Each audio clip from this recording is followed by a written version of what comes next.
Hi everybody. Obviously I'm going to talk to you about energy, but also about urban planning. Why urban planning?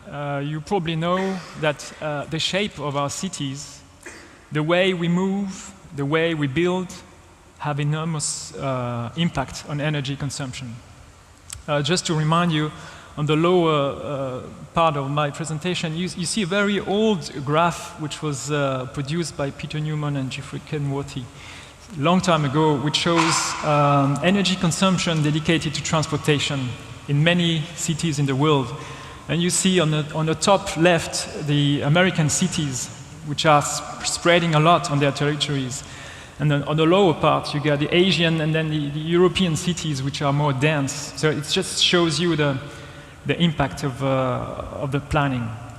On the top part, you see also that the shape of your buildings, the shape of your streets will have an impact also on the energy consumption. So most of the time, we plan cities, and then energy consumption is just a consequence. We wanted to change that, and we wanted to have a different approach.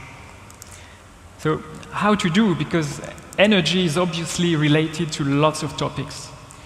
So it takes a lot of things for a city to be attractive. It takes mobility, economic development, and all these topics we realized, starting working, that they are related to energy. So how to work with so many topics in front of you and how to have a holistic approach? First, we believe in collaborative design. You must give the opportunity to lots of different people to bring their knowledge, to bring their ideas together. People from different fields, they may be from transportation, energy, water, waste, but also people from different level of responsibility, whereas you're a decision maker, whereas you're a technician. You need to exchange.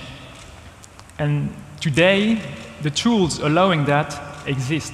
You've seen it at the beginning of the presentation, and we use them. So what for? We use them to help people to plan better on a geographic level, in space, but also in time, because planning is preparing the future. So there's no planning without a prospective view. When you put some investment in a network, transportation network or energy network, you're investing for sometimes more than 100 years. So we did some experimentation, because ideas is nice, but we like to test our ideas. The first of it is in Singapore, where we delivered a full decision support platform, which allows the Housing and Development Board, the agency which is in charge of housing 83% of Singaporean people. With this kind of tool, they are able to prepare planning on the new areas or refurbishment. They can decide to put more photovoltaics, for instance, to put more greenery, to put water-saving features. We worked with Veolia on this project. And then they can compare their scenarios over 20 or 30 years and compare the money they put in their projects and the benefits they can get in terms of energy, CO2, employment, or any other topic that they are interested in. In Lingang, it's close to Shanghai, and here we answered to a call. And for the first time, we really worked with urbanists, so energetician people, urbanist people, together in the same room. And it really changed the way we prepare the city. So this project is a proposal from a white page. We started from nothing. And we decided to use the location of each device for energy and to relate it to the needs of the people who may live in this city. And in the end, we ended up with a completely different project than it was previously planned priorly. The shapes of the buildings, the shape of the streets, the energy systems were all different. And it's also really related to the fact of producing energy locally. When you produce energy far away and you just feed in, you don't have this kind of questions. But when you start producing energy locally, you better know where you want to install your energy production. So we worked on this with Tonji UPDI, which is the local urbanist, Lahussé, which is a French urbanist, and IFER, which is our research center in Germany. Berlin was a different story, but also dealing, of course, with the same states. Tegel Airport is still running at this time, but sooner or later there's a new project, refurbishment for this airport. It's going to be redeveloped into a campus and industrial park and startups and everything. So the promoters really had this question of, is it possible to produce all our energy locally? Is it possible to produce with zero emission of CO2? And how can we valorize this? So we provided a tool that allowed them to play with all these hypotheses and to see that if you put more photovoltaics or if you put more CHP or any other energetic systems or storage, and also if you put some pressure on the performance of the buildings, you can reach better efficiency. And the last example is about air quality. We also agree that it's really one of the most important topics today for urban planners. But we really miss some tools here because we want to reduce CO2 emissions, so sometimes the solution may be biomass, for instance, or other means of energy production. But if you produce locally with biomass, you may also produce some pollutants. These kind of tools help decision makers to really locate these sources of energy at the right place. And they can quantify the impacts on health of people living in the city. So quantifying the impacts means the number of people who may die, the number of people who may get sick. And then when you have this information, you really plan a different way. So we did that in Strasbourg, on a new area, refurbishment, with Strasbourg City and the agency in charge of air quality there, and of course our colleagues from IFER. And we delivered this project, and it helped the city to locate better their energy production systems. Thank you very much.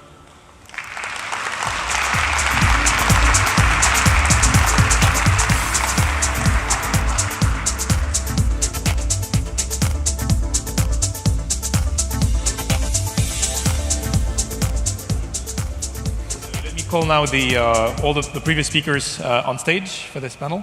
Kent Larsen, Alexandre Molla, join us with Fabrice Cassiani for this discussion.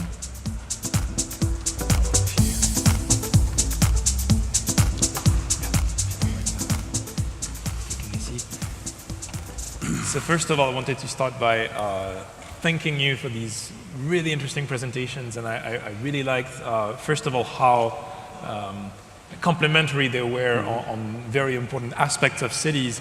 One common thread I noticed, and I loved your conclusion, cities are for people, to add technology if it helps people.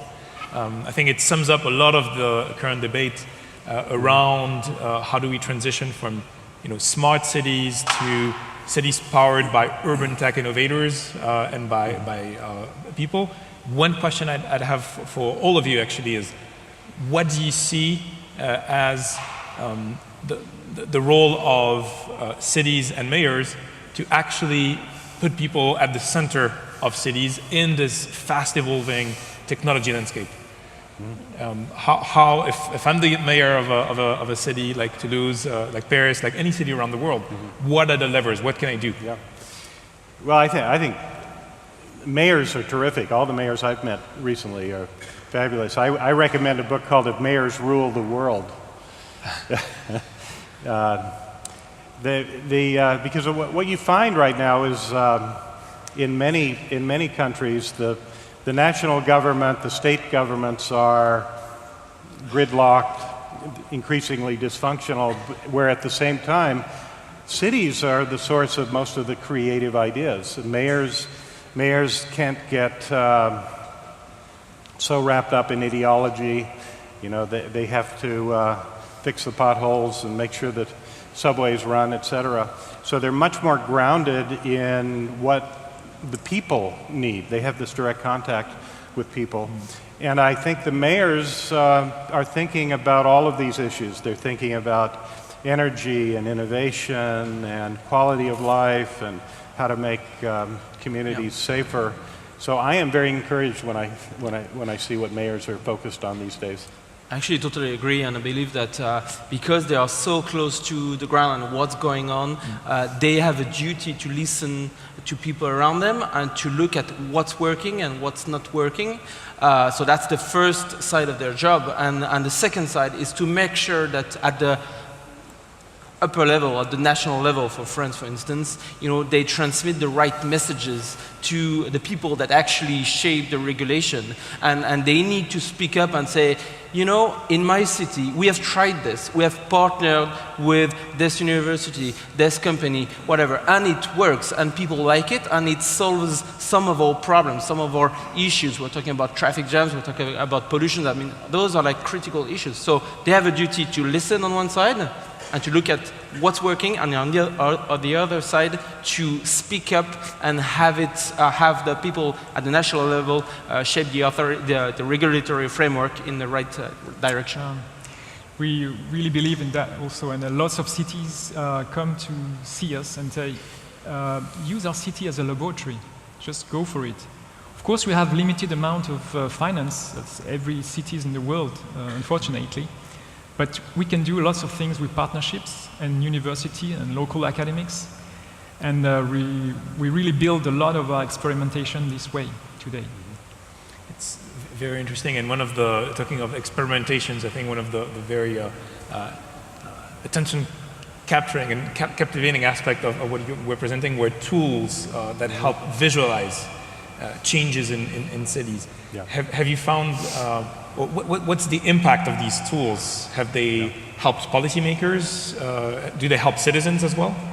What do you see this fits? Well, I think you have to help everyone simultaneously, because it depends on what city, but certainly I think typically in Europe and the US, this top-down approach where there's a proposal that experts create that's presented to the public is not a workable process anymore, because that just leads to people increasingly opposing it.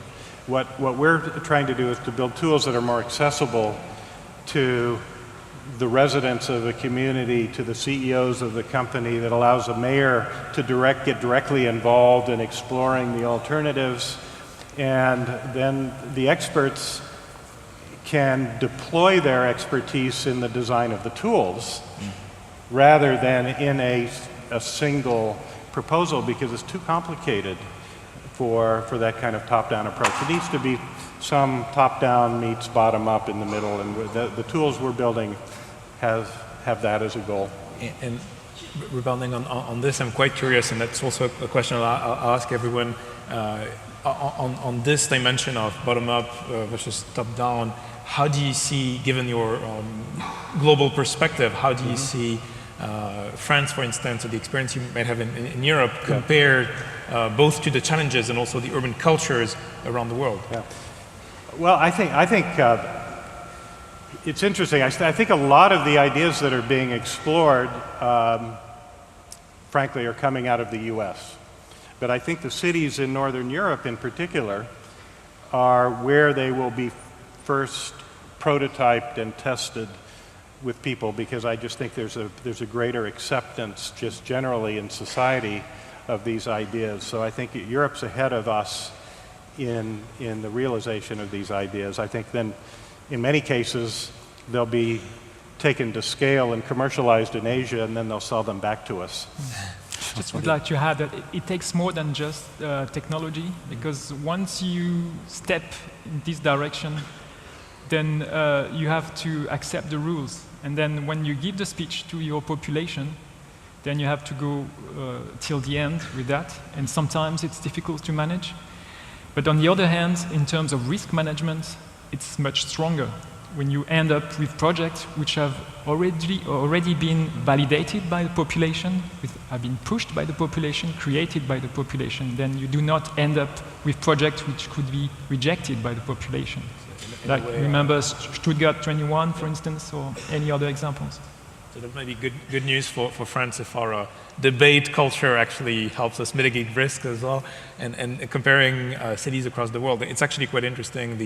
At least I don't know if it's methodology or if how much actually came out from the experience of Travis Kalanick in Paris, but there's this idea that Uber emerged out of the experience of not being able to find a cab in Paris. So I'm actually curious to how does France compare to other cities in terms of growth, challenges? I think we're very good in France to inflict ourselves some additional pain just by saying that we are not as good as others, and it's never going to work in France, and we're very we lack bravery sometimes, and I think yes. There was the experience in Paris. I think there was also a massive need, and our growth in France is as strong as in most cities in the world, except for India and China. But it's very strong, and the only hurdle today is regulatory. But the acceptance by the public is here. The need is here, and so France is no different than other countries. And actually, France is doing very good in terms of starting to realize what's going on now in our field, actually, but also in other fields, for instance, for Airbnb and stuff. We're looking at new regulation to adapt our model to these new models coming into our country. So I think we should trust that the public is going into the right direction. We should trust, the public authority, the public stakeholders need to accept the fact that, yes, the world is changing and they need to move with it. Otherwise, at some point, there will be a massive shift and a breach of trust between the public and the authorities. That's, I guess, a very good point and reminder that in your slides as well, we saw that France is very much advanced in terms of bike sharing, which is another dimension of the sharing economy. And sometimes I tend to forget it, but we should be reminded that even at the beginning of the former century, when the flight and airplane and aerospace industry was very much taking off, the Wright brothers actually had to come to France in order to reach commercialization of their products. So, these things change, of course, but we can be very advanced. I think that's a very positive message to end on. Before we close this, I'd like to just take the time for a couple questions from the public. If there are questions, if someone wants to ask something, please stand up. You have a microphone. Thank you. I very much like your plume idea. I'm lucky because I can commute by bike. Because of that, I'm highly exposed to the pollution. I don't trust anymore the automotive industry, thanks to the recent emission scandals. So I would be one of the early adopters for your solution. But one thing, do you have a strategy to make those people that are polluting a lot and protect it because they're in their car? They have those filters that protect them from the pollution. It means it's a bit. Sorry. Yeah. Do you have a strategy to make those that are polluting aware that they are polluting? Because I'm well aware I'm eating their emissions. It's a very interesting question for several points. The first one is, it turns out that when you are in a car, you are actually in a very polluted environment because exhaust from your engine, other exhaust on the road actually concentrate inside the car. So it turns out, and that's one of the interesting things about pollution, that contrary to global warming, for instance, where CO2 emissions have a long-term and very distributed impact, pollution has an impact right here, right now, on the health of people who partake in activities that emit pollution.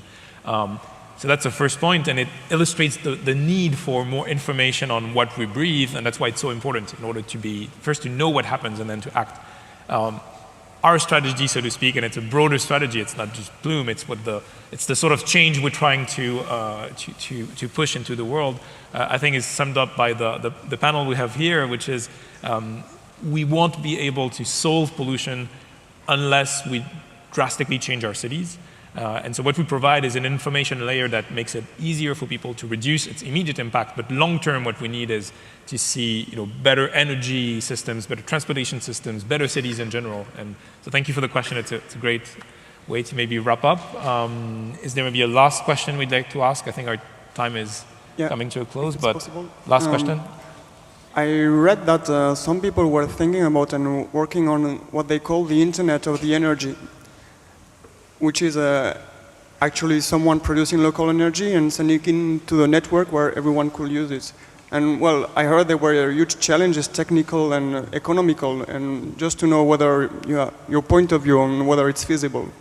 Yeah, I confirm that it's a great challenge because people sometimes forget the grid, which is underground and transports all this energy.